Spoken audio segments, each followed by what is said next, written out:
Hey guys, I'm your boy Nick with Pick MMA. In this video, we're going to be taking a look at the weigh-ins for UFC 294. We have a really good stacked card coming up this Saturday. It's going to be tomorrow. Early on, it's going to be early on. I think it's going to be starting at 10 o'clock in the morning. So I got to wake up early and I'm probably going to be going live for the fight companion. So please don't forget to come hang out with me. Tomorrow we can watch the fights together and maybe do some live action betting together. So let's go. Let's get to the weigh-ins, guys. We're gonna be looking at all the fighters on the weigh-ins.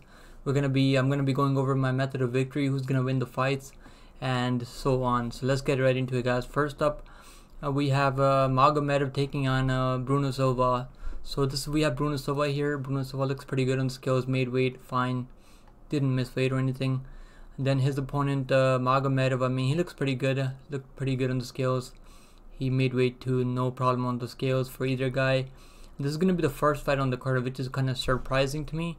Because, I mean, this is a really good fight. I mean, how do they have Dudakova and Frey on higher than this card? I mean, this fight.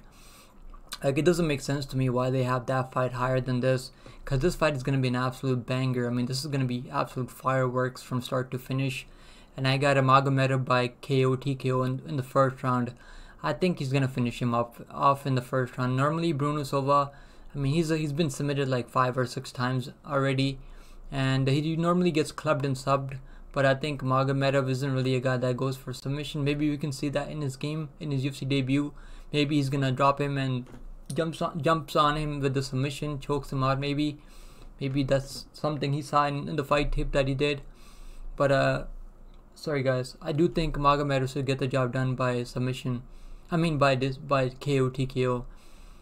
Let's go to the next one, guys. Alright guys, next up at women's strawweight we have Jinh Frey taking on Victoria Dudakova. And Jinh Frey looked pretty good on skills. She didn't have any problems making weight at all. Actually her opponent Dudakova did have some problems making weight. She did miss weight. I think Victoria Dudakova had to go through the box of shame. That fucking box that they take off all the clothes and everything to make sure that it's not the clothes that are weighing in. But she did have to go through the box of shame.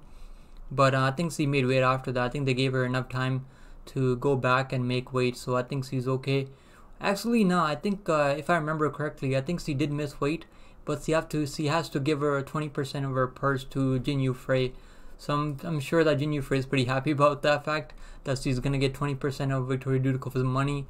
And I think Dudakova is gonna go out there and submit her. I think she's gonna be really pissed off that she has to give away 20% of her purse now. So I'm gonna be changing my pick from Dudakova by decision to submission. I think Dudakova is gonna be able to find a submission, maybe in the second or third round. I think in the third round, maybe when Frey is really tired, gasping for air. Frey gets taken down a lot. I know they have her. Jinh Frey has one of the best takedown defense. I don't know where they got that stats from, because we've been seeing her get taken down every time. She got taken down by Elliott, who doesn't have the best MMA game or either wrestling either. I mean, Elliott's taking you down. I think Dudakova is gonna take you down too. Dudakova, I mean, other than missing weight, she looked okay. She looked fine on the scales. So the pick is Dudakova by submission. I'm gonna say second round, guys, for Dudakova by submission. Alright guys, next up at featherweight we have Mohammad Naimov taking on Nathaniel Wood, the prospect. I hope he changes his nickname. I mean, how long can you call yourself a prospect when you have over 20 fights in MMA? But anyhow guys, both of these guys came right on weight. None of them had any problems making weight. Both of them looked pretty good on the scales. I mean, Naimov is a pretty big dude for 145, and he didn't have any problems making weight. And Naimov is a guy that trains with Justin Gaethje, by the way, so I mean he's probably going to be more than ready for this fight. He's a pretty big underdog here. I mean I hope people learned the lesson and didn't put Nathaniel Wood in their parlays. I do have Nathaniel Wood by decision, I think, as one of my prop of the week plays, but I don't trust him that much that I would put him in parlays. But anyhow guys, both of these guys look pretty good on the skills. None of them had any problems. I mean, Naimov looks really good on the skills. He gave us a pretty good flex and looks just fine, doesn't have any sucked in cheeks or anything like that. And his opponent Wood gave a good flex, also looks pretty good on skills. I think we're in for a really good fight, guys. My pick is Wood by decision. I think he's gonna outwork him. I think he's gonna use that speed, footwork, and feints, and he's gonna have mixing in takedowns maybe. But Naimov isn't an easy guy to take down, but I do think Wood's really getting up there. I mean, he's looking improved fight to fight. But I hope he doesn't get chinned here, because Naimov does have that punching power. And we've seen Wood get dropped, but he gets right back up. I mean, he has some of the best recovery when he gets dropped, but it's not a good sign that he's getting dropped by touchy-feely. But anyhow, guys, my pick is Nathaniel Wood to get it done on the scorecards. Guys, next up at lightweight, we have Anshul Jubli taking on Mike Breeden. Anshul Jubli looked pretty good on the scales. Both of these guys came right on weight. None of them had any problems making weight. I mean, but Breeden was one of the last people to weigh in. I think Anshul Jubli also, so maybe they did have some problems cutting down the weight. But Jubli, I mean, he raised his hands. He looked pretty confident out there. And his opponent, Mike Breeden, I mean, oh, never mind. He did have to go through the box, so shame. So he did have problems cutting weight, I guess. Yep. That's why he was one. I think he was the last person to weigh in. I was watching the weigh-ins live, and I didn't see him at all. And then I think he was one of the last people to weigh in. So it is what it is. I mean, Mike Breeden, I guess he did make weight at the end. So I mean, it's a good sign. The fight is still on. So guys, I think Jubli opened up at like -900. So it's pretty crazy how wide the bookies opened him up at. A lot of money has come in on Mike Breeden. I mean, Jubilee's sitting at like -270 now. So it is kind of worrying. Maybe the sharps know that's something we don't. Or maybe they just think this is a closer fight than the odds are opened up at. While I do agree that Mike Breeden has fought a higher level of competition, has pretty good skills all around, but his 60% takedown defense is pretty horrible. Jubilee's gonna have a grappling edge in this fight. He's gonna be able to get the takedowns, and Jubilee's got heavier hands also. But Breeden has fought the higher level of competition. He's fought guys like Hernandez, McKinney. So I mean, maybe that experience can maybe help him here. But I don't really think so. I don't think this dude really trains that hard. I don't think he takes his career all that serious.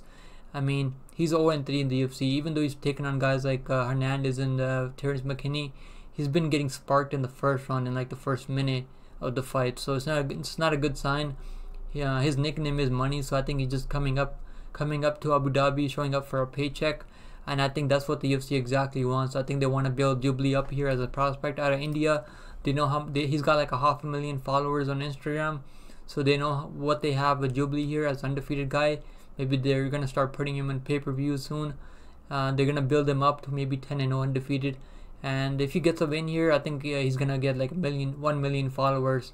I think he's gonna gain like 500,000 followers in like a day, because that's how big MMA is getting in India now.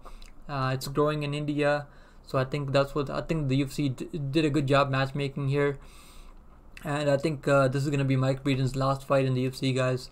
I got a Jubli by ground and pound TKO in the second round. I think he's going to take him down in the first round, wear him out, maybe get him a little bit tired, and then maybe he's going to shoot on him, get him down to the ground and get to mount. Jubli has really good transitions on the ground, and I do think he's going to get to mount. And then he's got nasty ground and pound, nasty elbows, and I see Jubli getting it done by TKO in the second round, guys. That's my pick. Guys, next up at middleweight, we have Sedriques Dumas taking on Azaitar. I think its name is Abu Azaitar. Okay, never mind. I messed up his name. Anyways, we barely see the guy. I mean, we've seen him twice in the last 5 years. I mean, so it's not a shocker that I barely remember his name. It's Abu Azaitar. It's probably the last time we're gonna see him here. Anyways, let's get to the weigh-ins, guys. So we have Sedriques Dumas, made weight, had no problems on the scales, gave us a big smile. Really happy to be here. He's really enjoying himself in Abu Dhabi. He loves being a fighter, you can tell. And he's been very active, man. He's been fighting every couple of months now. And the UFC loves people that fight that often. On the other hand, we have his opponent, Abu Azaitar, who barely fights. I mean, this dude is rich, doesn't need the money. He doesn't need to fight. I mean, he's only fights for fun. And he's going to be fighting in front of his people, trying to get a big highlight reel of Sedriques Dumas. And I don't think it's going to happen, guys. I think he's going to win the first round. I think he's got good punching power. I think he's going to hurt Sedriques Dumas in the first round, maybe. And I think he's going to clip him a couple of times. Then he's going to go. They're going to come out in the second round. I think Dumas is going to put the pressure on him, touch him up a little bit. And I think he's going to maybe get a takedown. And once he gets a takedown, I mean, Abu Azaitar, after the first round, he really starts slowing down. This dude has nothing left in the tank. If you go watch his previous fight with the Marc-Andre Barrio, I mean, Barrio, he was cracking. Barrio won the first round. I mean, they came in as even money, I think, both of them. But he won the first round. I think he was a favorite on the live odds. And then in the second round, I mean, he's doing okay. I mean, then he starts slowing down in the second minute of the second round.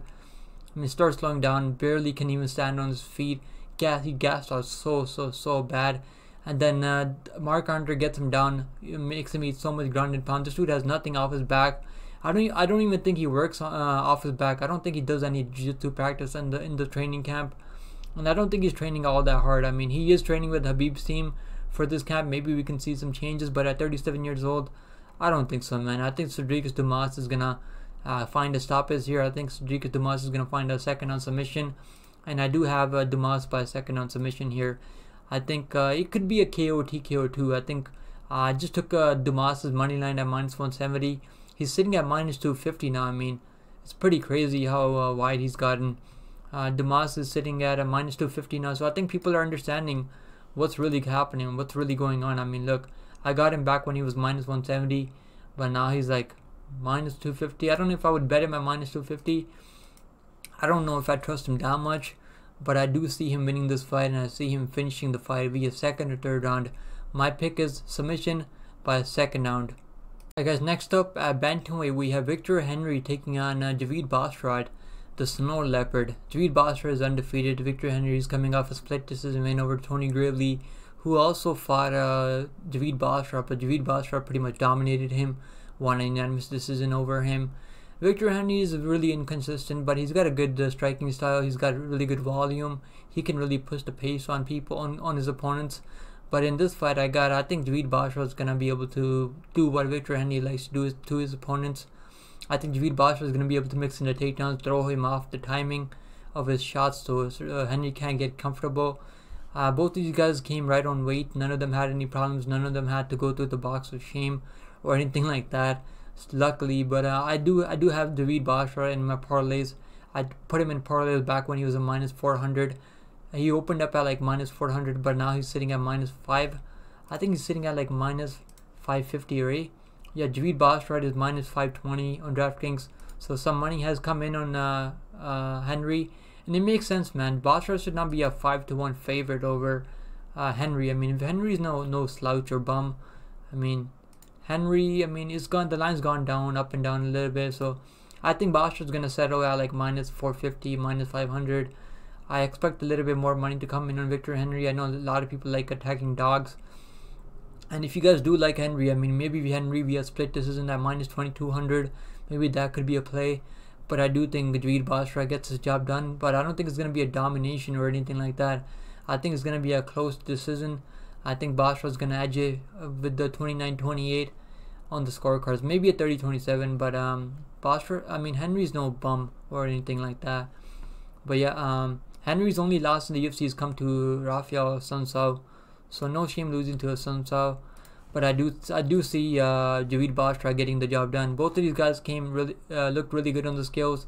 Henry gave us I don't know, did he give us a middle finger, or is that just give us throwing up gang signs? Maybe he joined the Crip gang. I'm just joking, but Basharat looks really confident, has that 6-pack on him. Both these guys came in with the 6-pack. I got Basharat via decision, guys. That's my pick. Alright guys, next up at lightweight we have Trevor taking on Mohammad Yahya. Mohammad Yahya is making his UFC debut on this card. So this is the only fighter from Abu Dhabi, I think, UAE Warriors. He's competed in UAE Warriors, I think. But yeah, anyhow, guys, if you guys have been watching my previous videos, you guys already know Trevor is my freaking dog lock of the week. We locked him at +140. I mean, he was sitting at +140 for a couple of days. And if you guys are in the Discord, you guys already know that I was like trying to tell everyone Trevor at +140. I mean, you gotta play that all day long. And now he's sitting at -170, I think. A lot of money has come in on this guy. I mean, look at this dude. Trevor is sitting at -175, so money is pouring in on him. Yeah, he was +142 on October, until like October 8th. Yeah, he was like -140. I got him at +140. We got him at plus 140. So if you guys are in the Discord, you guys already know. I was trying to tell everyone time to play Trevor Peek at plus money, because the bookies, they opened Trevor Peek at plus for 300. So it is what it is. I mean, Trevor Peek looked really good. I mean, just look at the frame on this dude. Looks freaking thick, built, and he's ready to go. He's trained really hard for this camp. He's really looking forward to bouncing back and getting a win here. His opponent Yahya, I mean, looks like he looks okay. He doesn't look too bad, but he doesn't have that confidence look in his face. Just has a one finger pointing up. I don't know, man. I don't know what to think of this guy. Maybe I could be just biased. Maybe just a bias in me thinking that Yahya looks like shit on the scales. But Trevor Peek looks good, man. Trevor Peek looks good. And I got Trevor Peek by TKO in the second round, guys. I think he's going to get it done in the second round. He could be in the first round too. I mean, Trevor Peek's going to go for it. If there's anyone that's going to go out there and fight for your money, it's no one else, man. So you can't trust anyone else than Trevor Peek. This dude will go out there, lay it all on the line, even against his fight against Chepe Mariscal. I mean, Chepe Mariscal is a technical fighter. I mean, Chepe Mariscal is a freaking problem, man. And Trevor Peek was going shot for shot with him. I mean, he was brawling it out with Chepe Mariscal. But Chepe Mariscal is much more technical and much more seasoned. I don't think Yahya is that seasoned. Yahya has the upright stance of kickboxer, and he doesn't have a good chin, man.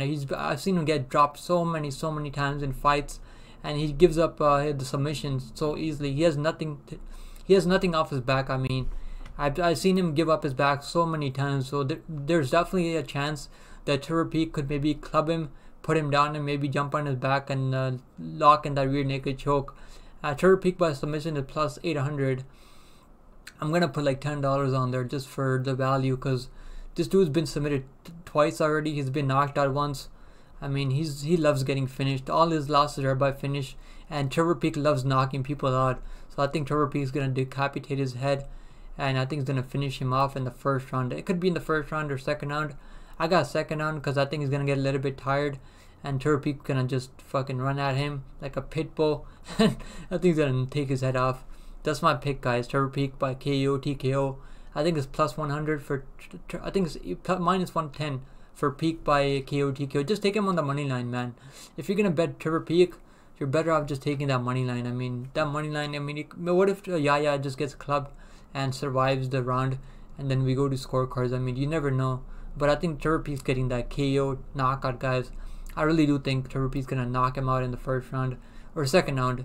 Doesn't matter. But yeah, that's my pick, guys. My lock of the week is Trevor fucking Peek, and he's gonna knock his head out. Yahya's going to sleep, man. Yahya's fucking going to sleep. Night, Yahya. Guys, next up at men's flyweight, we have Mokaev taking on Tim Elliott.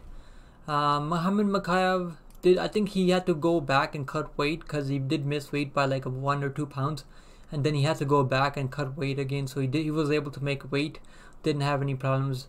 He didn't have to go through the box, so shame, I think. So Mokaev looks really good on the scales. I mean, he's undefeated so far. I think he's like undefeated 9-0 so far in MMA. I think he was 22-0 in the amateurs. So Mokaev is a really good wrestler, man. I think he's gonna have the wrestling edge, strength edge. He's gonna have the youth edge in this fight. He's a 5-1 favorite, and it makes sense why, because he's done everything that he's supposed to. He's finished 4 of his 5 opponents. He's only gone to decision once, and 2 of his last finishes came in the 3rd round, past the 2.5 round mark. And we have, I mean, he did have to go through the boxer, shame. Never mind, I forgot. But he was able to make weight, didn't he was able to make weight. He didn't miss weight or anything, but he did have struggle cutting weight a little bit. Tim Elliott looks really good. I mean, he looked really good. Didn't have to go through the boxer, shame. Mohammad Mokaev, man. I'm not playing his money line, if I'm being honest with you guys. I am only taking Mokaev by submission at plus 225. I think that's come down to plus 200 now. Mokaev by submission. Elliott's a really tough fight, man. I don't think this fight's gonna be easy, but I do see Mokaev getting the job done, and I think he's gonna get it done by submission. I think it could be a nasty guillotine choke, or it could be a rear naked choke. It could be in the 3rd round or 2nd round. I think Tim Elliott's gonna give him a fight for the 1st round, and then I think we might see some improvement in Mokaev's striking. I mean, he's only 23 years old, so you gotta expect that he's gonna make some improvements at this age. And I think Mokaev gets it done. I think he gets it done by submission at plus 200. I played it at plus 225. But if you guys do like Elliott, the dog here, I think his best chance is going to be by split decision at plus 2200. I think that's Elliott's best chance to get a win here. You might as well just play him by decision. I mean, he's beaten most guys by decision. He's not really a guy that goes out there finishing anyone. But Elliott looks really good on the scales. I mean, he looks like a tank. Looks like a low tank. But yeah, man. This is going to be a test for Mokaev. We're going to see how good Mokaev really is. And if he's really as good as he says he is. And I think he is that good. And I do have Mokaev by a second on submission, guys. That's my pick for this fight. Mohammad Mokaev gets it done by rear naked choke, I think, in the second round. Guys, next up at bantamweight we have Muin Gafurov taking inside Nurmagomedov. Both of these guys came right on weight. None of them had any problems on the scales. And Muin Gafurov looks pretty good on the scales. Gave us a big smile. He's 0-1 in the UFC. I think he's made his UFC debut against John Castaneda, the Sexy Mexi, on short notice. So maybe he's at a full camp for this fight. So maybe he's gonna look a little bit better. But I don't think so, man. He's taking a big jump up in competition here. I think the UFC is trying to get Side back on track, get him a win here, get him back on the winning streak that he was. I think he was on a crazy win streak before he ran into Jonathan Martinez, yeah. But he should have won that fight. I scored that fight for Side Nurmagomedov. He did slow down in the third round. That's his problem. He does slow down. He has really good 2 rounds. Then he kind of just sits on it. I mean, he doesn't really push the pace in the third round. He's more than willing to just let the fight go to scorecards. But he's got some good finishes over good guys. I mean, he's finished Side Yukub Kakramanov by submission. I mean, Kakramanov is a tough fight for anyone, even in the rankings. I mean, Side Kakramanov, Side is a tough fight, and he's ranked like in the top 20 at bantamweight, and now they're giving him Muin Gafurov, who's like ranked number 60 in the world. Like, it doesn't make sense to me, if I'm being honest with you guys. I do see Side Nurmagomedov getting a win here. Muin Gafurov has never been finished in his career, but if he does go for a lazy takedown or something like that, he could maybe get caught in a guillotine choke. And Side loves choking people out with that guillotine choke. This dude has a nasty guillotine on him, man. And he's got really good spinning, versatile striking, and he's gonna spin a lot. And both these guys love spinning. Both of them strike very similar. But I do think Nurmagomedov is the more athletic fighter here. And I think both of them have a similar cardio. Both of them slow down in the third round. But I think Side Nurmagomedov is going to win the first 2 rounds and maybe lose the third round, unless he finishes him, finds him in a submission. I'm going to go Side Nurmagomedov by decision, I think. His money line, Side Nurmagomedov. I do have a bet on him. I do have him in a parlay. Side Nurmagomedov is minus 225 right now. I got him back when he was minus 200 a couple of days ago, so money has come in, but not too much. I mean, he opened up at like, I think he was minus 198 in September, end of September, and there has been money coming in on Muin Gafurov's side. I think a lot of people are putting too much respect on Muin Gafurov, man. I don't really understand the hype. He lost his Dana White Contender Series fight. He was a big favorite in that fight, and he dropped the ball there by split decision too. I think he lost that fight by split decision. Muin Gafurov is 1-5 when the fights go to scorecards, unless he knocks what's his name, Side out cold. I mean, he's got the power, but I don't think he's gonna be knocking him out unless he finds him in submission. I mean, I don't know if he's gonna be able to finish a guy like Nurmagomedov. Nurmagomedov is a much higher complete fighter here, has fought the much better level of competition so far in the UFC. I mean, there is a little bit of an age gap. I mean, Muin Gafurov is the younger fighter here. Maybe that's why people are throwing more money on him, and he's at a full camp for this fight. But I don't really rate his skills all that much. I think Nurmagomedov is a much more complete fighter here, and we're getting a good price tag on the money line because Muin Gafurov, his name is Russian a little bit, so maybe people think he's got a chance. But unless he knocks him out, I don't think he's gonna win on the points. He's 1-5 when fights go to scorecards, and I think it's gonna be 1-6. After this fight, I think Nurmagomedov gets back in the win column, and I think Nurmagomedov wins by decision. I think 29-28 Nurmagomedov, guys. That's my pick. Next up at men's middleweight, we have Warlley Alves taking on Ikram Aliskerov. Ikram Aliskerov was supposed to take on Naimov here, who's a top 15 guy at middleweight, but he had some visa issues from what I heard. So Warlley Alves is stepping up for the big payday. He's gonna be on pay-per-view, so I think he's taking this chance here. I mean, Warlley Alves, he's not really a consistent guy. He does have a good win over Colby Covington, who's going to be fighting for the belt against Leon Edwards next. He was able to choke him out with a guillotine choke over Colby Covington, and that's probably his best win so far. I mean, he's really been on the decline. Not really a guy that's been consistent in the UFC, and he's getting a big opportunity here on a pay-per-view. I'm sure he's taking this. He's had like a short notice for this fight, so he's probably not gonna have the cardio to go long. He's normally a guy that slows down after the first 2 minutes, and Randy Brown was able to submit him. I mean, if you're getting submitted by guys like Randy Brown, and if you're getting knocked out, grounded, pounded by Jeremiah Wells, and you're losing to Nicholas Dalby, I mean, how do you expect to beat a guy like Ikram Aliskerov, who's an absolute fucking tank? Aliskerov slept Phil Hawes with the 1-2 in the first round. So I mean, I think Phil Hawes would beat out Warlley Alves, if I'm being honest. But yeah, man, both these guys looked really good on scales. None of them had any problems. Warlley Alves is moving up from welterweight, so of course he didn't have any problems making weight at 185. Ikram Aliskerov is a natural middleweight here. His only loss came to Hamzat Chimaev. Hamzat Chimaev was found uppercut on him, knocked him out, slept him, and that's his only career loss. I mean, he's fought a really good level of competition outside the UFC, and he slept Phil Hawes. I mean, got a first round finish in his Dana White Contender Series. Got a first round finish in the UFC debut. I bet him against Phil Hawes. I mean, I made money there. A lot of people were fading him in his UFC debut. A lot of people just didn't give him the respect in the UFC debut. He was only like a -170 favorite against Phil Hawes. A lot of people were saying Phil Hawes is going to defend the takedowns. Phil Hawes is the American wrestler, and a lot of people, I think now they're finally understanding how good this dude really is. I mean, if you're fighting Hamzat Chimaev like in your first couple of fights, I mean, that's gonna tell you something. And a lot of people are picking. A lot of people, I think 80% people picked Ikram Aliskerov over Hamzat Chimaev. So that just tells you how good this dude really is on Tapology. If you guys look at that fight, 80% people picked Ikram Aliskerov to beat Hamzat Chimaev.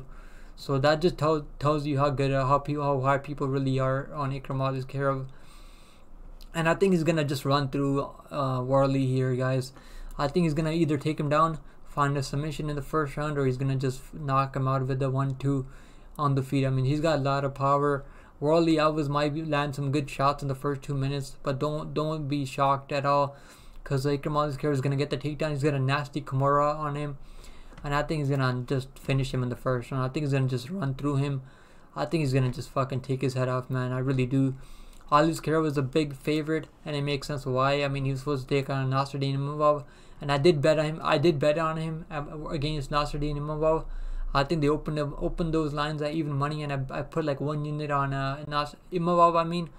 I bet Ikram Aliskerov against Imavov. I had a 1 unit at -120 against Imavov, but now I did bet him. They opened the line at -400, and I did put him in a parlay at -410. I think at -420. So the line's gone up a little bit. The line's really gone up. A lot of money has come in since October 14th. He was -395, so October 14th, and then after that, a lot of money, all the money has come in. I'm sure he's in a lot of parlays this weekend, and he's sitting at -520, 575. He's gone down to -6. He's gone up to -625. So a lot of people are expecting big things from him, and so am I. I think the UFC might do the rematch with Hamzat Chimaev later down, once he gets up to the top 5, top 10 rankings, and I expect him to just run through Alves, guys. This is a domination. This is a complete mismatch, and I think Warlley just showing up for a paycheck. He's just coming in here. He's gonna maybe tap out real quick to submission, or just get slept. I think it's gonna be a brutal knockout, guys. I cannot freaking wait for this fight. It's gonna be so exciting. The pick is Ikram Aliskerov by first round knockout. Guys, next up at men's light heavyweight, we have Johnny Walker taking on Magomed Ankalaev. Johnny Walker looks really good on the scales. I mean, he looks like an absolute fucking tank. Look at this dude's fucking arms. I mean, this dude is freaking huge, 6'6" at light heavyweight. I mean, he's freaking huge for this weight class. And let me pull up the Tapology here real quick. Johnny Walker, I mean, he's gonna be the much bigger guy. He's gonna have a reach advantage here. He's gonna have a 7-inch reach advantage here. His only losses came to the former champion Jamal Hill. He got knocked out in the first round. So he does have some chin issues. He's been knocked out twice in the UFC. Maybe he's worked on that. He's on a 35-win streak right now, but we were expecting him to finish. I think we were expecting him to finish Jonathan Smith. Everyone had under 2.5 in their parlays there, and I had him in a parlay too. I had under 2.5 in a parlay, and this dude just couldn't fucking finish Anthony Smith. I mean, how can you not finish Anthony Smith? He did knock out Paul Craig. I mean, who's a natural middleweight now, so no shame there. Not submitted Ian Kutalaba. Before that, he lost to Thiago Santos, and yeah, Magomed Ankalaev is like 9-1 in the UFC, so he's done really good, man. He's been to a draw with Jan Blachowicz. He should have won that fight. I did pick Jan Blachowicz in that fight, but he did. It ended up being a draw, so it is what it is. But now he's getting a big opportunity to take Magomed Ankalaev. Johnny Walker, I mean, if he beats Magomed Ankalaev, I mean, he's gonna be the next title challenger of 205. But this is not an easy fight, man. This is a really tough fight for him. Johnny Walker is going to be the bigger guy here, but I think Magomed Ankalaev is going to be the more technical fighter, the more complete fighter. Ankalaev is going to have the grappling edge in this fight. He can take the fight to the ground anytime he wants. But he's going to have to be careful, man. Johnny Walker has nasty elbows when you shoot on him. When you're trying to take him down, Johnny Walker can let those elbows go. And he's an absolute animal with those elbows. He's knocked a couple of people out with those elbows. Same thing with Paul Craig. Paul Craig was hanging onto his leg forever. I mean, Paul Craig was not letting go of that leg, and just eat some hammer fist to the face. I don't know what Paul Craig was freaking doing. Like, why don't you let the fucking leg go, man? Like, he's just hanging onto the leg. He wanted to take Johnny Walker's leg home with him. I know a lot of people are picking Johnny Walker here, guys, and I want to pick him too, man. I'm gonna be cheering for the guy. I really hope he gets a win here. I do have Magomed in one of my parlays. But I wouldn't mind seeing Johnny Walker knock him out. I don't even care if my parlay bust. But Johnny Walker, man, he's an absolute he's one of a kind human beings in the UFC. He's a funny dude. He's definitely hilarious.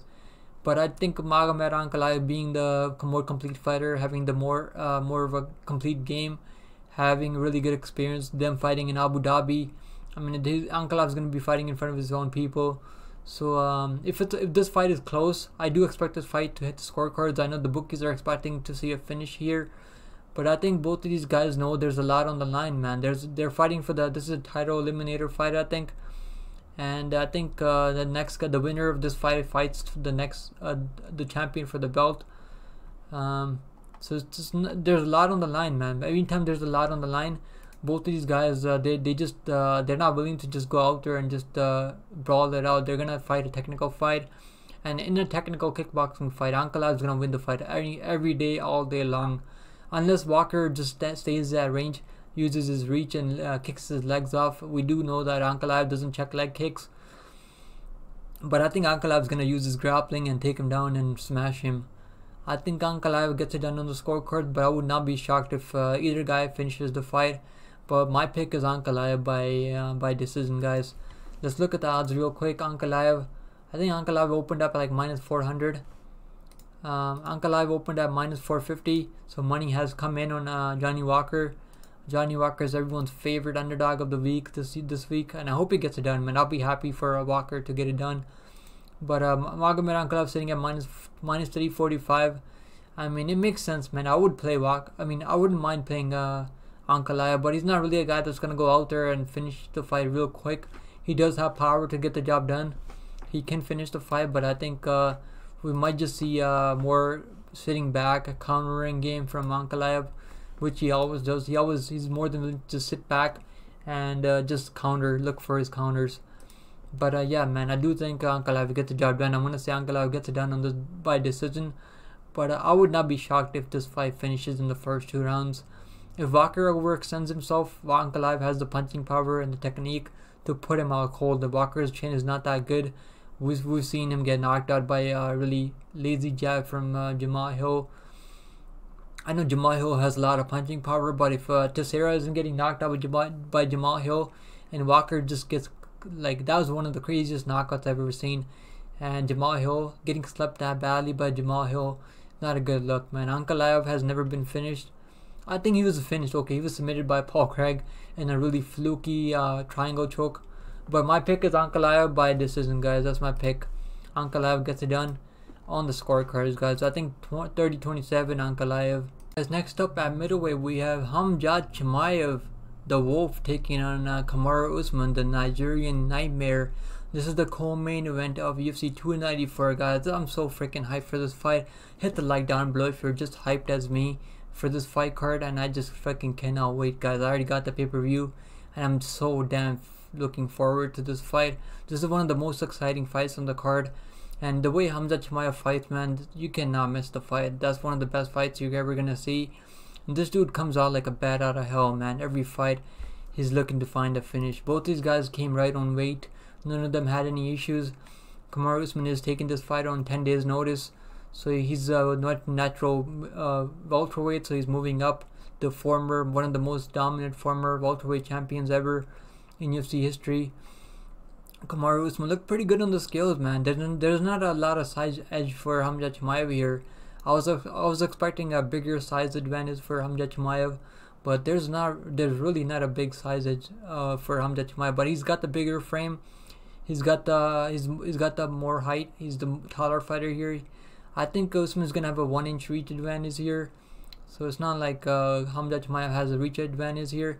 But I do expect Khamzat Chimaev to be the stronger fighter here. I think he's gonna have the strength advantage, and I think his cardio is gonna be just fine. I think a lot of people are getting too much into the cardio. We never really seen Khamzat Chimaev slow down. I mean, he went to war with Durinho Burns. I mean, Durinho Burns has a nasty ground game. And I think people are putting too much into looking too far into that fight. I mean, Khamzat Chimaev was just more than willing to just brawl it out with Durinho Burns, because he wasn't worried about the power coming back from Durinho Burns, I think. And that was one of the best fights I've ever seen. Both of these guys look really good on the scales. I mean, Khamzat Chimaev looks like a freaking tank. I mean, look at this dude. He picked up DC like a couple of days ago, so I would expect him to just freaking manhandle Usman. I think he is going to get the takedowns, and I think he's going to take him down. I think he's going to find a submission. His transitions on the ground, he's like a freaking bear on the ground. This dude is an absolute beast. One of the best middleweights out there. I think he could be the champion. I think he is going to be the champion next. I think once he beats Usman, I think he's going to be the champion at middleweight. And I think he's going to be the champion for a while. I'll say it right now. He's going to be champion for a long time.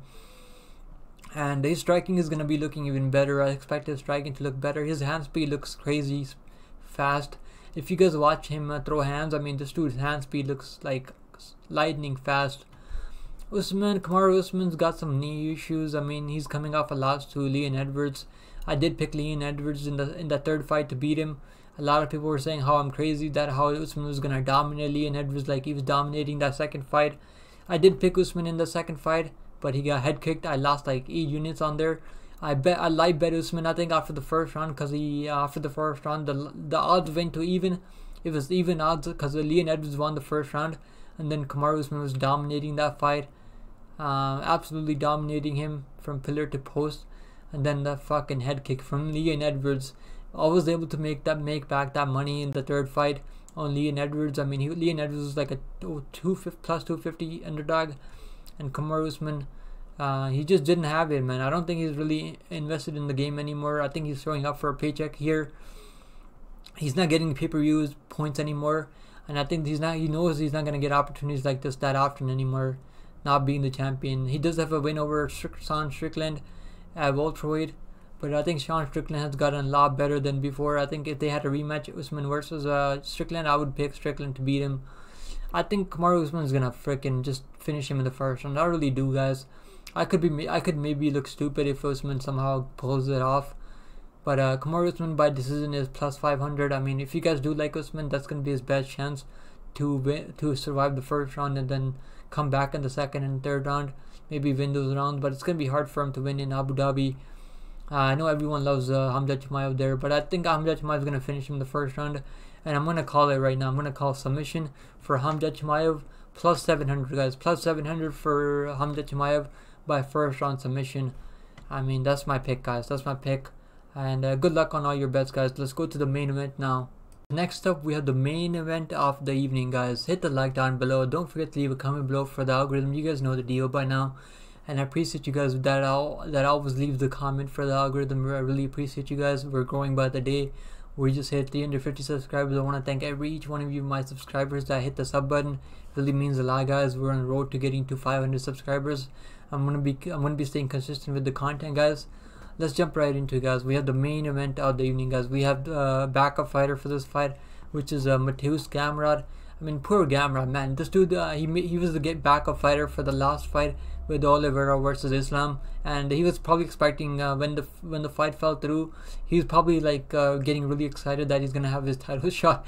And what does the UFC do? UFC's like, no, you're not gonna get the title shot. We're gonna call Volkanovski up.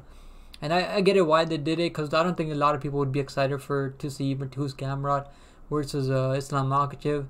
I think Makhachev would be like a 5-1 favorite over Mateusz Gamrot. I mean, Islam does everything better than Mateusz Gamrot does. Anyways, guys, so we have Volkanovski, the one and only, the featherweight GOAT. I think Volkanovski is #1 pound for pound fighter right now. Guys, as much as I wanted to pick Volkanovski to get a win here, I just can't do it, man. I just can't freaking do it. With like, my heart says Volkanovski, but my brain says Islam Makhachev, guys. My pick is Islam Makhachev. I think Makhachev wins it on the scorecards. I think not having a training camp for this fight, I don't think I think people are putting too much stock into that. No training camp. I think Volkanovski wants people to think that he doesn't have a training camp for this fight, but he probably wants to, just because that makes it more sweeter.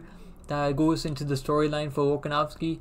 I mean, I was watching his interview, man. Volkanovski is a freaking, like, this dude is a freaking tank. I mean, this dude weighs like 180, so it's not like he's gonna be out grappled like easily.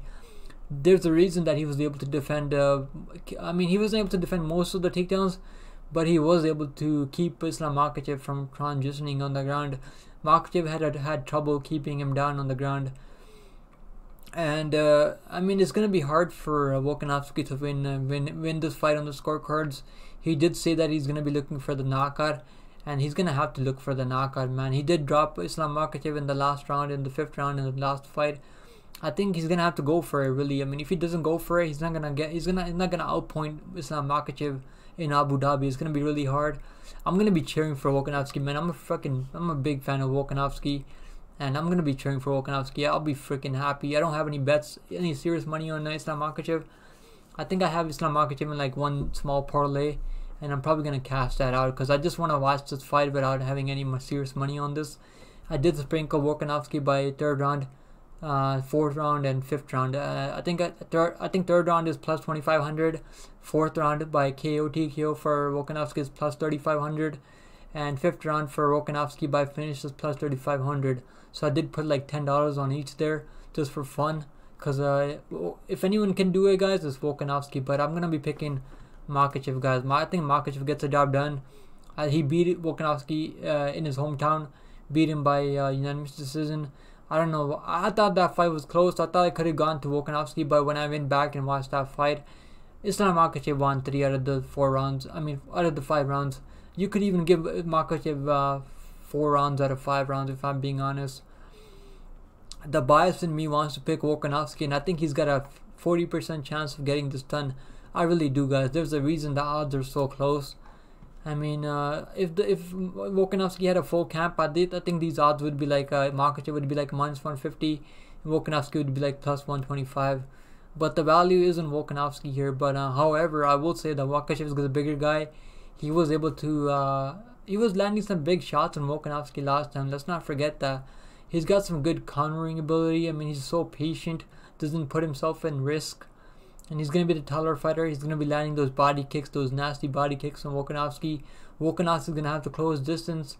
Volkanovski is the one that's the smaller guy here, who's going to have to use his footwork and find his shots carefully. And Volkanovski, I mean, he wasn't able to put Holloway down. I mean, Holloway's got a crazy chin, so I don't know. Holloway just never goes down. But yeah, man, it's going to be tough, man. It's tough for me. Let's see the over and unders. What the over and unders? Fight goes to the decision is -105. And a fight doesn't go to decision is -125. So both people are expecting a finish here, but I'm gonna say it goes to decision, guys. I think both of these guys are very high level fighters, and I think both of them are gonna go to decision, guys. My pick is Islam Makhachev by unanimous decision. I think it's gonna be 48-47, or it's gonna be 49-46 for Makhachev. That's my pick, guys. That's the video, guys. That's it for the full card. Let me know what you guys think down below, and I would love to hear back from you guys. It really helps out with the YouTube algorithm also. And thank you for watching this video, guys. I want to thank all of you guys, and good luck on all your bets this weekend. I hope you guys make a lot of money. Let's freaking go, guys. Let's get the bookies this weekend. We're gonna make some good money this weekend. I just freaking know it, guys. Don't forget to hit the like down below. Don't forget to subscribe if you guys are new here. I make content every freaking day. I'm so consistent on content, guys. I love making this content. And if you guys are new here, I would love to talk to you guys about picks down below. If you guys disagree with my picks, I would love to hear your side of your picks, why you're going with the other side. And each one of these fighters have a chance, guys. This is MMA. Anything can happen, guys. I'm not counting anyone out. Anything can happen in MMA, guys. This is MMA. 4-ounce gloves. You can never count anyone out in MMA, guys. That's let me just say that much. But those are my picks, guys. I'm probably gonna do timestamps for this video. It took me like 2 hours to make this video, and I'll see you guys in the next one. Take care of yourself, and I'll see you guys later. Good luck on all your bets. Stay safe out there, and I'll see you guys later. Bye.